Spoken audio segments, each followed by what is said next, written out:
जानवर के सबसे गजब कारनामे पार्ट 4 नंबर 5। लो खाना खाओ।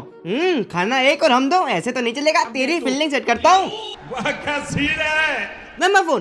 क्या बे बड़े होने का फायदा दिखा रहे हैं? एक बार गेट खुल जाए फिर दिखाता तुझे असली कुंफू। अबे गेट क्यों खोल देते हो? बात में तो मजाक कर रहा थी। नंबर 3। अबे घिस के आऊं। अरे एक्टिंग करो वरना मालिक खाना नहीं देगा आज का। नंबर 2। बोला था ना बारिश में मत ना बोला था ना, हो गया ना जुकाम। Sorry mummy. अच्छी। नंबर 1। वो जाने से पहले लाइक सब्सक्राइब कर दो वरना ऐसी वीडियो मिस कर दोगे। बिल्कुल रिस्क नहीं लेने। अबे कुर्सी से खेल रहा है? अबे कुर्सी के लिए तो इंसान भी लड़ते हैं, मैं तो फिर भी कुत्ता हूँ।